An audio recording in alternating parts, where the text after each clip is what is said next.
As I begin this presentation, I want to say at the outset that if you or someone you know are contemplating taking your own life, there is help. There is hope for you. Please call or text number 988. This is the Suicide and Crisis Lifeline. There are trained people who will help you and give you hope in your hour of destitution. Day after day, people in healthcare throw themselves at life's formidable opponent, life's biggest enemy, the enemy that never seems to sleep, and that is the enemy of death. Clinicians, they want to stave off disease, they want to help, they want to heal, they want to make a difference in patients' lives. They want people to be made whole again. But the inevitable is, unless Christ returns, no one will get off this planet alive. Death is a formidable opponent. In healthcare, there comes moments when all healing options are exhausted. Medicine then turns to trying to keep people comfortable in their final days and in their final hours. But what about this notion of physician-assisted suicide, or this notion of euthanasia? Are these moral options to be exercised for patients or providers at the end of life? Is alleviating a person the same as alleviating pain? I want to invite you to think with me, to think biblically with me about euthanasia and physician-assisted suicide. Let me first lay out some biblical principles concerning our discussion. We want the Bible to guide our thoughts and our minds as we think about this issue. In Deuteronomy chapter 30 and verse 19, God told the Israelites to choose life. In God's eyes, human life is sacred. Man is created in the image of God, Genesis 1:27, and the taking of innocent human life is condemned, Exodus chapter 20 and verse 13. God values human life above all other forms of life on planet Earth, Matthew chapter 6 and verse 26. And none of us, no one dies in a vacuum, free of responsibility or free from consequences. Romans chapter 14 and verse 7 says, "For none of us lives for himself and none dies for himself." We see that there are biblical principles that should guide our thoughts and minds when we think about another person taking their life or someone assisting someone else taking their life. There are ethical principles in the Bible that help guide us on life and death. Ecclesiastes chapter 3 and verse 2 says that there is a time to die. Hebrews 9:27 says that death is an appointment. In life and death, we can certainly glorify God, 1 Corinthians chapter 6 and verse 20. In our march towards death, that is a wasting. That is an affliction that prepares us for an eternal weight of glory, 2 Corinthians chapter 4, verses 16 and 17. May we live in our lives, or whether we die. May we live or die according to the Lord, Romans chapter 14 and verse 8. Philippians 1:20 says that Christ can be honored in our death. And we can think that there are certainly death of righteous people. And the Bible describes death for the righteous as a rest and as a blessing, Revelation chapter 14 and verse 13. These are biblical principles that help guide our minds in helping us to see the balance that we must walk through as we walk towards the valley of the shadow of death. Think with me, though, about the landscape and the history of physician-assisted suicide in the United States and abroad. When you think about the history of physician-assisted suicide and euthanasia, we think about an individual by the name of Jack Kevorkian. Jack Kevorkian was a pathologist and a very vocal euthanasia proponent who lived from 1928 to 2011. He was in the headlines quite often. He assisted in the deaths of 130 terminally ill patients beginning in 1990, and he ended up spending 8 years in prison for it. He created this infamous death machine known as the Thanatron. He might drive his van to a certain location, and then someone would get in, and he would assist them in ending their life. They would die, he says, in about 4 minutes. Another infamous person is a person by the name of Dr. Philip Nitschke and Dr. Fiona Stewart. Dr. Nitschke is the director of a pro-euthanasia group called Exit International. This group was founded in 1997. He wanted to help certain people end their lives, and recently he developed this machine called a sarco-suicide pod. So maybe you're familiar with that word sarcophagus, which is a reference to a coffin that would have been in Greece or Egypt or Rome. He's created this sarco-suicide pod, and it was approved in Switzerland. Well, what is it? It's a coffin that's pretty much like a gas chamber.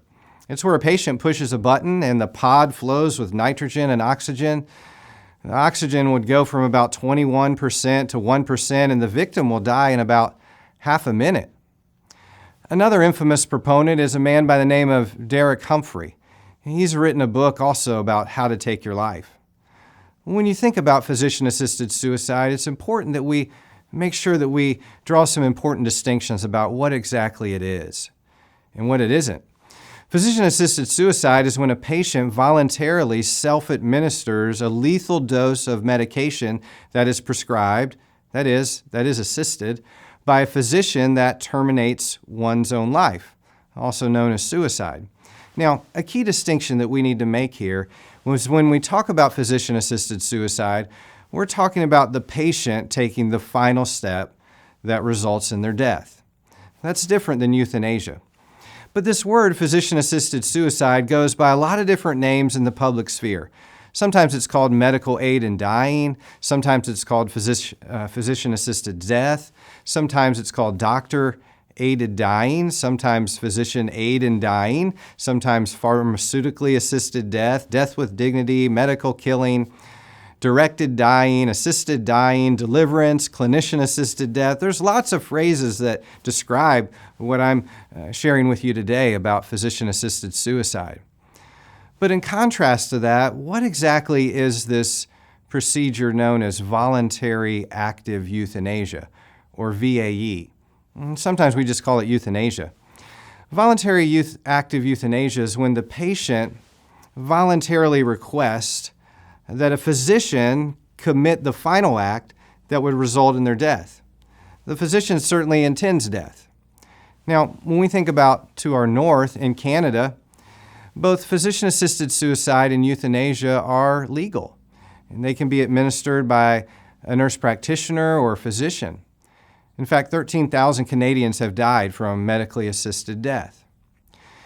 When we pull back from this for just a moment and we start thinking about some of the technical language that occurs in either a philosophy book or an ethics textbook or a religious studies book, there are some phrases that you might want to be familiar with. One is active euthanasia. Active euthanasia is the taking of human life. It's killing. And that would be contrasted against passive euthanasia, as appears in some textbooks, which is allowing to die. So popularly in the press, sometimes this word euthanasia is used, but when you start looking into the technicalities of certain philosophy books or certain religious textbooks or ethics textbooks, you can see that there are some distinctions that individuals are using with this term euthanasia. Voluntary euthanasia is when an individual is competent and they give informed consent. And this would be contrasted, voluntary euthanasia would be contrasted versus non-voluntary euthanasia, where a person doesn't have decision-making capacity. We would think about a person who might have Alzheimer's disease. This voluntary euthanasia is also contrasted against involuntary euthanasia, where killing a person is against their will. And we think of instances like Nazi Germany and the gas chambers that existed there. When you think about this notion of physician-assisted suicide, it's important that we think about the legal issues and the legal ramifications in our country, in the United States. Legally, when we think about physician-assisted suicide, we're talking about rights and duties language. When we start digging into some specific elements of law, when someone says they have a right to take an innocent human life or to take the life of another person, they are saying that a physician has a duty to assist.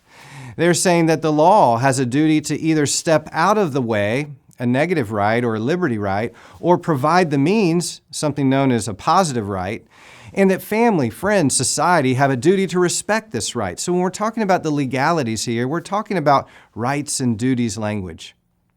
In euthanasia, when we think about in the United States, euthanasia is not legal here in this country. That is, the physician won't terminate the life of a patient in this nation. It is legal, however, in Belgium and in Canada, as we mentioned, in Luxembourg, in the Netherlands, in New Zealand and Spain. Australia defaults to physician-assisted suicide, but patients can petition the government for IV administration. Switzerland permits IV administration, but they require the patient to open the valve. Legally, in the United States, the U.S. Supreme Court has affirmed on several occasions that there is no constitutional right to die. The government has an interest in protecting and preserving life, not killing and affording death to anyone or everyone. And you could look at cases like Washington versus Glucksberg back in 1997 or Vacco versus Quill in 1997, where the U.S. Supreme Court continued to affirm no right to die. Now, what can be confusing for us, though, in thinking about the federal ruling is that now, in several states, physician-assisted suicide is practiced and it's legalized according to those state laws. Currently, physician-assisted suicide is legal in 10 states, 9 by legislation and 1 by a state court ruling. And that state's Montana. In addition to these 10, also in the District of Columbia. In 40 states, this is prohibited.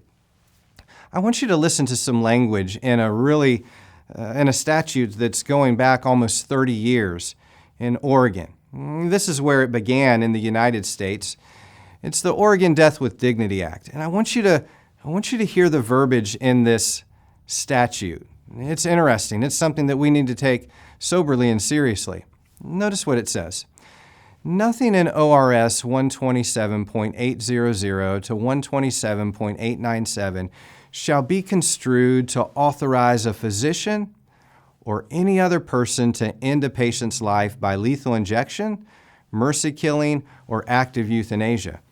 Actions taken in accordance with ORS 127.800 to 127.897 shall not, for any purpose, constitute suicide, assisted suicide, mercy killing, or homicide under the law.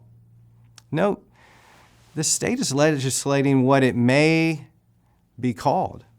The state legislature is saying that you can't call this mercy killing.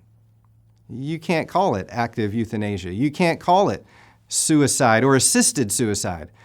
I'm continuing to call it assisted suicide, but they were saying for the purposes of the law that you can't do that. I want you to think soberly and seriously about that. Washington also has a law, and this statute came about in 2008. And I want you to listen to the verbiage in this statute. Nothing in this chapter authorizes a physician or any other person to end a patient's life by lethal injection, mercy killing, or active euthanasia. Actions taken in accordance with this chapter do not for any purpose constitute suicide, assisted suicide, mercy killing, or homicide under the law. State reports shall not refer to practice under this chapter as suicide or assisted suicide. Maybe that sounds really familiar. Maybe that sounds pretty close to Oregon. Well, what's the big deal here? It matters because language, when we think about it, is value-laden. Some reason that death does not sound as bad as suicide. Or they'll say medical aid in dying, that doesn't sound as bad as physician-assisted suicide. Or death with dignity doesn't sound as bad as physician-assisted suicide. Why does the legislation of this language raise serious concern? And why should we soberly think about it? We should think about it because in Nazi Germany, they legislated what you could call something at the end of life. And this is pretty serious when we stop and think about it, that here is a law saying what you can call it. In the United States, we might ask the question, well, in places where this certainly occurs, what are the conditions under which a person might exercise this in the states where it's legal? The candidate for physician-assisted suicide would be an individual who's 18 years of age. They would have a terminal condition, usually 6 months to live or less. It would be determined by 2 independent physicians, and they must have the ability to administer this lethal dose of medication. Further, they must have the ability to make decisions. They must have decision-making capacity. They can't be coerced, and they should be receiving hospice care. Now, I want you to look at this chart. It's pretty significant that you understand the differences in therapeutic doses and medications versus lethal doses and medications. You could look online and you could find where there are a variety of drugs that are used at lethal doses, and they would take all 5 of these medications at the same time, and they would take these medications to terminate their life. And I want you to notice that because sometimes floating around in our culture and in our society is, if you go into hospice care, they're going to kill you. People will say things like that. And I want people to pull back and realize that, hey, hospice is not supposed to kill anybody. That's actually against the law. But there are places in our nation where physician-assisted suicide is legal. And sometimes people might be blurring the lines in certain issues. Think about this. The dose of a drug called diazepam, it's also known as Valium. The therapeutic dose is 5 to 10 milligrams, but a lethal dose is 1,000 milligrams. That's 100 to 200 times the therapeutic dose. Another drug that's taken to end life is a drug called digoxin. It can work on the heart. The therapeutic dose of digoxin is 0.125 milligrams to 0.25 milligrams. A lethal dose is 100 milligrams. That's 400 to 800 times the therapeutic dose. Why do I bring this up? It's important that we don't blur the lines and see terminating a person's life that medically speaking, medicinally speaking, the medication doses are drastically different. Comfort care at the end of life is not the same as killing, and it's important to distinguish palliative care or hospice care from taking a person's life. Think about this. It's from a statement from the American Academy of Hospice and Palliative Care Physicians. Here's what they say, and I quote, "The ending of suffering by ending life has been held as distinct from palliative care, which relieves suffering without intentionally hastening death." They're saying that, listen, there's a difference between terminating a person's life and taking care of them. At the end of life, doses of drugs can be carefully controlled for side effects. And we also ought to understand that withholding or withdrawing treatment that leads to death is not the same as killing. At some point in time, people will go, like King David, all the way of the earth, 1 Kings chapter 2 and verse 2. I want us, as we think about physician-assisted suicide and euthanasia, to think about a biblical view of life. In God's eyes, He has the power over life. He gives the breath of life, and we should choose life. Deuteronomy chapter 30 and verse 19. In God's eyes, neighbors are to be loved, not killed. Matthew chapter 22, verses 37 through 39. In God's eyes, life is sanctified. And as one writer says, that calls for reverence. We are created in the image of God, Genesis 1:27. Life is dignified. And as Geisler says, it calls for respect. We should respect human life. There is a biblical view of killing, and there is a biblical view of killing innocent people. Shedding innocent blood is forbidden by God. Proverbs chapter 6, verse 16 and 17. Murder is forbidden. Matthew 15, verse 19. Romans chapter 1 and verse 29. Christ wants to deliver us from the fear of death. And the last enemy is death. 1 Corinthians 15, 26 and 56. Christ came to abolish it and to destroy death. 1 Corinthians 15, 26. He is the one who is victorious over death. 1 Corinthians 15, verse 55. And so, in God's eyes, He wants to extend compassion. God is moved with pity. God is moved with care. In Mark chapter 1 and verse 41, the Bible says that He was moved with pity. He stretched out His hand and touched him. Here's an exercise of compassion, speaking about Jesus. In Matthew chapter 9, verse 36, when He saw the crowds, He had compassion for them because they were harassed and helpless. James chapter 5 and verse 11 says, "The Lord is compassionate and merciful." When the Bible talks about the end of life, there's certainly a duty to alleviate pain and comfort the afflicted. Proverbs 31 verse 6 says, "Give strong drink to the one who is perishing." And we try to stave off death, and we try to help individuals. The last enemy is certainly death. But I want you to think about this. Sometimes when people think about physician-assisted suicide, they will make certain claims, and they'll say, well, doesn't this justify a person terminating their own life? Think about some of these reasons that people might offer for justifying physician-assisted suicide. Someone might say, isn't physician-assisted suicide justified because a person might lose their autonomy? Autonomy is self-control or self-determination. If a person is afraid of losing their autonomy, though, we would bring this up. The physician-assisted suicide actually ends a person's autonomy. So if you're afraid of losing it, Physician-assisted suicide would actually end a person's autonomy. That explanation really doesn't follow. Someone else might say, well, physician-assisted suicide is justified as an act of mercy killing. However, there's some problems with that notion as well. That is a bit misleading. Killing a person doesn't alleviate suffering, it actually causes suffering. As Norman Geisler would say, killing or assisting another human is not an act of mercy. It's actually an unmerciful act, taking their life. Still, another person might say, well, I might lose my sense of dignity. I don't want to be in a certain situation and have certain things going on with my health. I want to retain my dignity. And I would respectfully respond by asking, who or what exactly is informing your concept of dignity? It's important that we let God inform our concept of dignity. Paul would say this to Timothy in 1 Timothy chapter 2 and verse 1. He would say, first of all, then, I urge that supplications, prayers, intercessions, and thanksgiving be made for all people, for kings and all who are in high positions, that we may lead a peaceful and quiet life, godly and dignified in every way. Godly and dignified in every way. This is good, and it's pleasing in the sight of God our Savior, who desires all people to be saved and to come to the knowledge of the truth. You see, we're appealing to a higher power. We're appealing to a higher authority, and we're letting God define exactly what dignity is. And terminating the life of an innocent person, that's not something that would be dignified in God's eyes. Still, someone else might say, life is just not enjoyable, and I want to retain control. I want to continue to do things in life the way I want to do them. Romans chapter 8 and verse 18 says this, for I consider that the sufferings of this present time are not worth comparing with the glory that is to be revealed to us. So we ask this question, who or what is informing our concept of joy?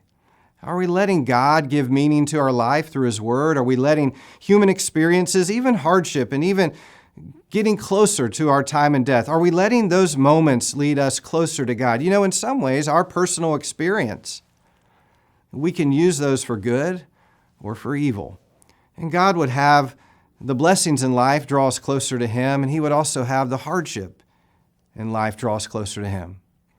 I want to repeat something as we finish here, something that I mentioned in the beginning. That is, if you or someone you know are contemplating taking your life, or someone who's contemplating taking their life, I want to highly encourage you to please call or text 988.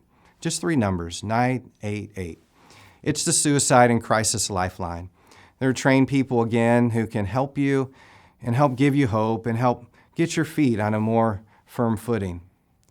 Additionally, if you have interest in this topic about physician-assisted suicide, you might be interested in another video that talks about withholding and withdrawing treatment. And one of the things that I'll point out in that video is that these withholding or withdrawing treatment is different than actively taking a person's life. I would encourage you to check out that video when you get a chance. In summary, physician-assisted suicide and euthanasia, they're always wrong. It violates a long-standing principle in medical ethics of that principle of doing no harm.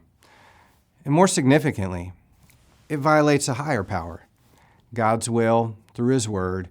People in the end of life, they need compassion and care. And how we define compassion and care matters. Care is not the same as killing. Compassion is not the same as killing. Humans are different than the rest of the animal kingdom. They are more than just flesh and blood. At death, their spirits depart. And as loved ones and caregivers, may we be individuals that respect the God of all spirits and what He deems as loving, what He deems as compassionate, and care for people at the end of life. But may we never take their life in the name of relieving suffering. Thank you.